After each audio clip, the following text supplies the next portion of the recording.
Ketika Steve kembali ke ruang perjamuan, ayahnya belum kembali. Setelah dia duduk, Simon kembali dengan pil di sakunya. Merasa senang sekaligus sedih. Steve terus menatap wajah ayahnya. Dia mencoba untuk melihat apakah dia menjadi lebih muda setelah bertemu Helena secara pribadi. Jika benar, itu akan membuktikan kalau dia pasti menerima pil Charlie dari Helena. Namun anehnya, ayahnya terlihat tidak berbeda dengan 10 menit yang lalu. Dia tidak bisa menahan diri untuk tidak berpikir. Ayah sangat prihatin dengan Eropa Utara kali ini. Tidak bisakah dia mendapatkan pil dari Charlie? Memikirkan hal ini, dia merasa sedikit bahagia. Dia merasa Charlie tidak memberikan pil kepada ayahnya, tapi bertemu dengannya secara pribadi. Mungkin dia akan meningkatkan daya tawarnya di masa depan. Dia tidak tahu bahwa setengah pil itu disimpan dengan sangat hati-hati oleh ayahnya. Meskipun Simon tidak sabar untuk mengambilnya, untuk menjaga emosi putra sulungnya. Dia memutuskan untuk meminum pil itu kembali ke Amerika Serikat dan menunggu Steve pergi ke Cina. Dan kemudian temukan kesempatan yang cocok untuk meminum pil tersebut. Saat ini, Helena belum kembali ke ruang perjamuan. Setelah Simon duduk, dia berbisik kepada Steve. Ayo kembali besok pagi. Masih banyak hal yang menunggu untuk saya tangani di rumah. Tidakkah kamu juga ingin kembali dan bersiap secepat mungkin dan berangkat ke Tiongkok? Steve mengangguk dan berkata, saya akan mengikuti pengaturan ayah. Saat dia berbicara, Steve mengingat instruksi Charlie dan berkata, ngomong-ngomong, ayah, setelah kembali ke New York, saya harus pergi ke Houston. Tidakkah kamu juga ingin kembali dan bersiap secepat mungkin dan berangkat ke Tiongkok? Steve mengangguk dan berkata, saya akan mengikuti pengaturan ayah. Saat dia berbicara, Steve mengingat instruksi Charlie dan berkata, ngomong-ngomong, ayah, setelah kembali ke New York, saya harus pergi ke Houston. Ini berbeda dengan berinvestasi di Tiongkok. Kali ini, ayahnya berjanji akan mengizinkannya mengelola dana investasi 50 miliar. Karena ayahnya telah memberinya hak untuk memutuskan. Dia bisa menginvestasikan 50 miliar itu di Cina sesuka hati. Tetapi jika dia menghabiskan investasi 50 miliar di Tiongkok di tempat lain, ayahnya pasti tidak puas.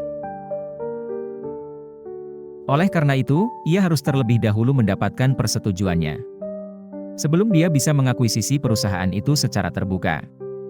Simon sedikit terkejut beberapa saat. Dia bertanya kepada Steve dengan bingung, mengapa Anda tiba-tiba ingin mengakuisisi perusahaan satelit penginderaan jauh? Perusahaan seperti ini seharusnya tidak banyak membantu bisnis kita saat ini, bukan?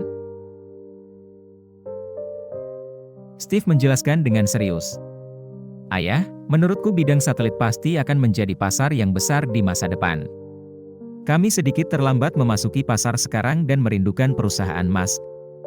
Jadi saya ingin mengakuisisi perusahaan terkait terlebih dahulu untuk berlatih dan mengenal bisnis terkait satelit serta industri hulu dan hilir. Termasuk manufaktur dan peluncurannya. Simon berkata dengan enteng, industri satelit. Sudah terlambat. Tidak peduli seberapa menguntungkannya industri ini. Ia tidak bisa menghasilkan uang seperti minyak dan keuangan. Dan ini tidak sestabil yang terakhir.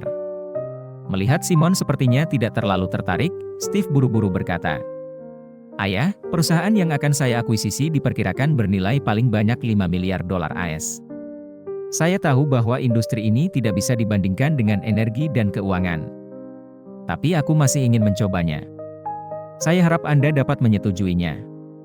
Simon berpikir sejenak ketika mendengar jumlahnya hanya 5 miliar dolar AS. Dia berkata, karena Anda memiliki ide untuk menjelajah lebih jauh. Saya, sebagai seorang ayah, juga harus memberi Anda lebih banyak dukungan. Silakan saja dan lakukan itu. Saya akan meningkatkan anggaran untuk Anda.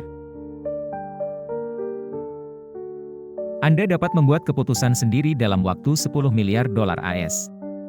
Simon perlahan-lahan merasa lega karena Steve. Kadang-kadang dia bahkan merasa putranya terlalu peka. Jadi dia benar-benar ingin memperlakukannya lebih baik. Karena putranya ingin melakukan sesuatu yang dia minati. Dia akan memberinya lebih banyak bantuan yang akan dianggap sebagai kompensasi. Setelah itu, dia dengan santai meminum setengah pil di depannya. Dan di bawah tatapan Simon, dia memasukkan pil itu langsung ke mulutnya seperti memakan sepotong coklat. Simon masih mengatur kata-katanya dalam pikirannya. Memikirkan bagaimana cara berbicara dengan Helena. Steve sedang menunggu pernyataan ini dari ayahnya.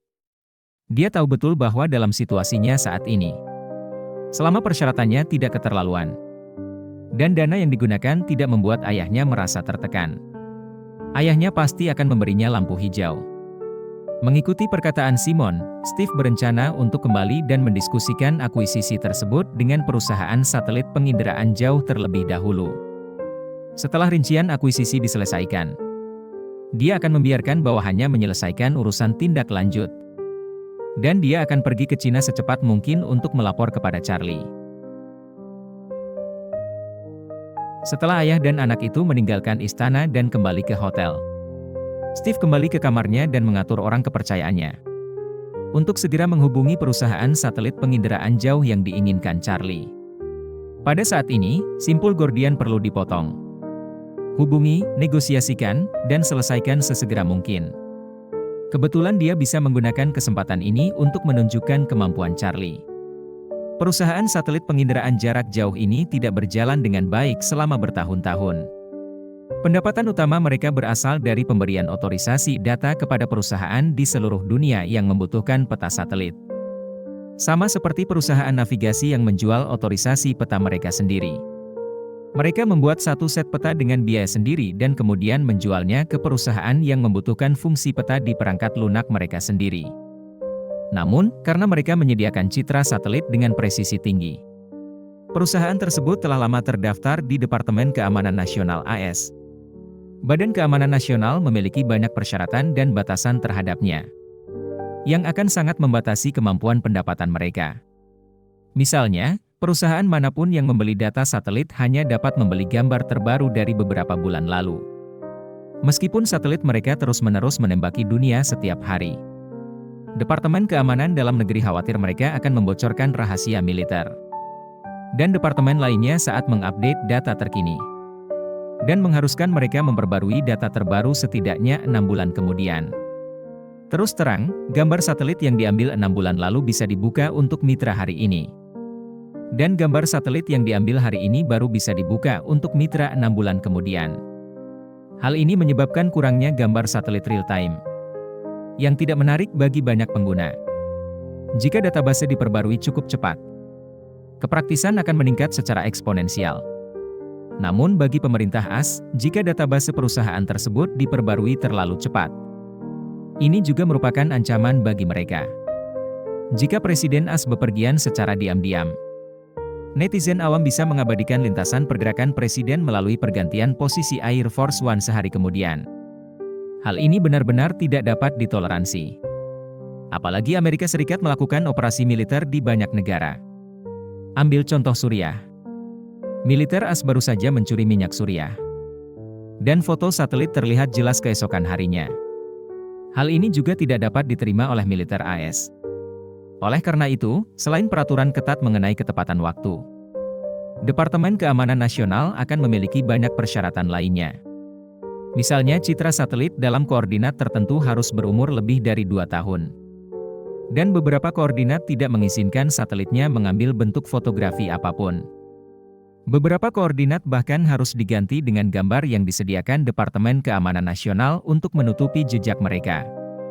Mungkin sudah ada 10 silo rudal nuklir di tempat ini. Namun di peta satelit, masih berupa gurun pasir. Selain itu, database mereka juga terhubung langsung dengan Departemen Keamanan. Dan Departemen Keamanan memeriksa data mereka kapan saja untuk mencegah kemungkinan bocornya informasi rahasia. Banyaknya pembatasan dan belenggu yang ibarat sebuah lingkaran ketat bagi perusahaan ini, penuh dengan penyiksaan. Pendiri dan pemegang saham mereka pernah berharap untuk menjual perusahaan dan memulai bisnis baru dengan jalur yang tidak dibatasi. Namun Departemen Keamanan Nasional tidak memberi mereka kesempatan ini. Mereka menetapkan bahwa pemegang saham pengendali perusahaan ini haruslah perusahaan asli Amerika. Hal ini membatasi beberapa pembeli potensial di Amerika Serikat. dan semua pembeli potensial di luar Amerika Serikat. Tidak hanya ada persyaratan untuk pemegang saham pengendali. Namun bahkan sebelum perusahaan tersebut go public, semua pemegang saham harus merupakan perusahaan dari negara anggota NATO. Pemegang saham manapun saat ini tidak diperbolehkan menjual kembali saham spesies binatang tersebut kepada perusahaan di negara lain di luar negara anggota NATO. Artinya jika Charlie melalui saluran normal, merupakan mimpi belaka untuk memperoleh 1% saham perusahaan ini. Tentu saja, banyaknya batasan juga membuat pendiri perusahaan ini menjadi angan-angan untuk menguangkannya. Karena tidak ada yang tertarik sama sekali dengan perusahaannya. Lagi pula, tidak ada seorang pun yang mau membeli perusahaan yang terkendala di mana-mana. Tepat ketika pendiri perusahaan merasa bahwa dia tidak akan pernah bisa mendapatkan uang tunai seumur hidupnya. Dia tiba-tiba menerima pesan bahwa keluarga Rothschild yang terkenal sebenarnya tertarik dengan perusahaan kecilnya yang sederhana. Bahkan Rothschild ingin mengakuisisi perusahaannya secara penuh. Meskipun perusahaan satelit penginderaan jauh ini merupakan perusahaan khusus yang dikendalikan oleh Departemen Keamanan Nasional dan tunduk pada berbagai batasan. Jika pembelinya adalah orang Amerika asli dan keluarga Rothschild yang terkenal, maka semua tindakan pengendalian dapat dielakkan dengan sempurna. Selain itu, bos dan pemegang saham perusahaan telah lama menantikan untuk menguangkannya. Jadi ketika mereka mendengar bahwa orang kedua di keluarga Rothschild akan datang untuk membahas akuisisi tersebut, mereka segera mengadakan pemungutan suara online. Alhasil, tanpa terkecuali, semua orang sepakat untuk menjual. Maka, sang pendiri dan CEO segera mendiskusikan batasan akuisisi dengan mitra dan investornya. Dalam perjalanan Steve ke Houston, mereka mencapai beberapa konsensus mengenai akuisisi tersebut. Jika pihak lain membayar uang perolehan sekaligus, harga cadangan bisa diturunkan menjadi 3 miliar dolar AS. Selama kontrak yang diberikan Steve di atas jumlah tersebut, perjanjian tersebut dapat ditandatangani.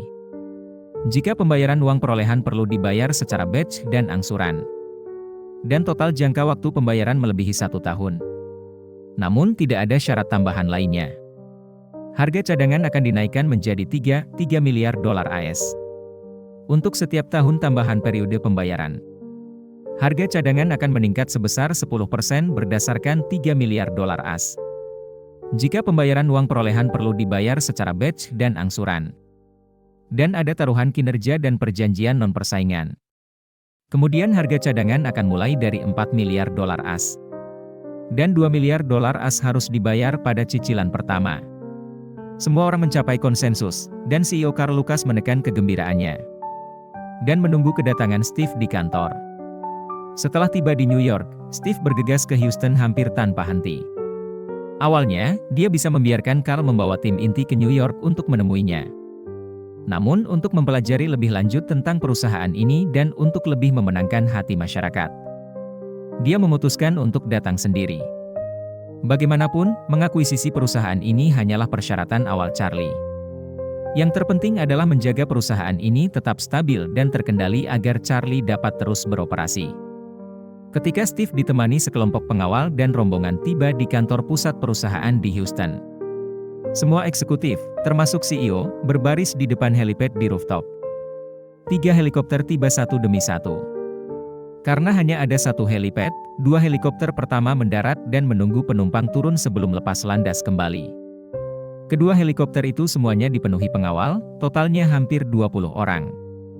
Ketika helikopter ketiga mendarat, Steve dan beberapa asistennya turun dari helikopter bersama-sama. CEO Carl ingin maju tetapi dihentikan oleh beberapa pengawal yang berjarak beberapa meter. Setelah pengawal menggeledahnya, dia diizinkan mendekati Steve. Melihat Steve, Carl berkata dengan semangat, "TN Rothschild, suatu kehormatan besar bertemu dengan Anda. Saya CEO Skyline, Carl Lucas. Anda bisa memanggil saya Carl." Steve mengangguk sedikit, berjabat tangan dengannya, lalu berkata, "Halo Carl, saya rasa Anda sudah mengetahui niat saya. Ayo cari ruang pertemuan dan ngobrol."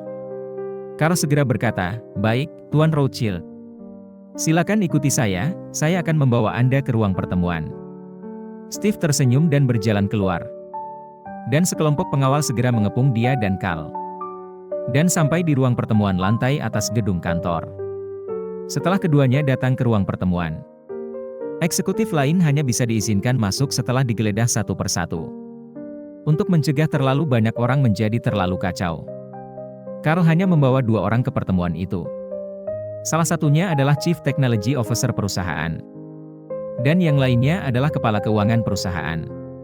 Setelah Steve duduk, dia berkata kepada Carl, "Carl, tolong beri saya pengenalan singkat tentang perusahaan Anda." Carl mengangguk dan berkata dengan hormat, "Ten Rothschild, kami memiliki hampir 800 karyawan di Skyline. Gedung tempat Anda berada adalah markas kami. Ada sekitar 500 karyawan yang bekerja di sini. Server kami juga ada di sini. Bangunan ini adalah milik kami sendiri. Nilai pasar saat ini sekitar 70 juta dolar AS. Skyline saat ini memiliki total 29 satelit di orbitnya. Kami telah mencapai kerjasama dengan SpaceX. Bulan depan, 3 satelit Sky lagi akan diluncurkan bersamaan dengan satelit Starlink mereka. Akan ada 3 lagi pada kuartal pertama tahun depan. Sesuai dengan tujuan awal kami. Jumlah satelit akan ditingkatkan menjadi 45 pada tahun depan." Steve bertanya padanya, "Bagaimana kemampuan kunjungan kembali Anda saat ini?" Carl berkata, "Dalam keadaan normal.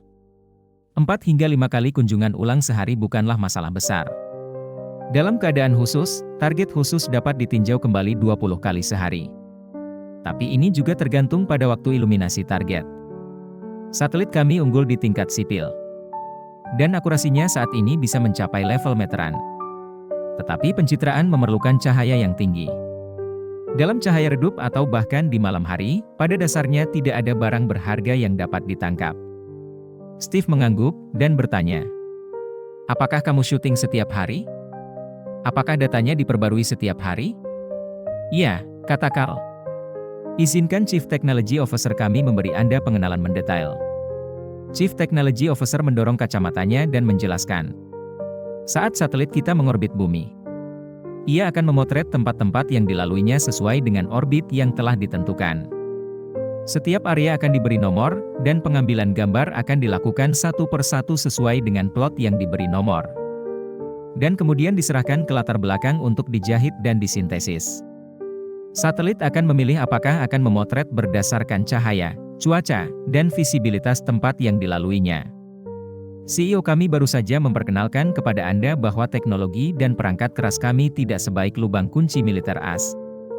Jadi secara umum kalau tempat yang dilaluinya pada sore hari atau malam hari, kami tidak akan mengambil gambar, kami tidak akan mengambil gambar dalam cuaca mendung dan badai petir. Umumnya kami hanya akan memotret saat cahaya bagus dan tidak ada awan atau kabut. Gambar yang diambil akan disaring secara otomatis. Dan hanya mereka yang memenuhi standar kejelasan yang diizinkan masuk ke database. Setelah masuk ke database, materi yang difilmkan akan disegel sesuai dengan stempel waktu. Setelah batas waktu yang ditentukan oleh Departemen Keamanan terlampaui, sistem akan secara otomatis mengganti materi gambar sebelumnya. Namun, luas permukaan bumi sangat luas. Dalam keadaan normal, kami memerlukan setidaknya 2 bulan untuk melakukan pengambilan gambar yang berkualitas dan komprehensif terhadap daratan di seluruh dunia. Oleh karena itu, database kami juga dapat menyediakan sebidang tanah manapun di dunia kepada pengguna. Perubahan setiap beberapa bulan dalam hampir 10 tahun terakhir. Ini adalah fungsi berbayar pada perangkat lunak kami dan sumber pendapatan untuk bisnis yang kami jalankan sendiri.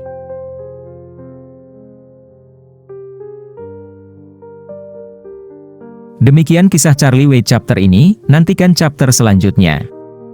Jangan lupa like, komen, dan subscribe untuk mengikuti cerita selanjutnya.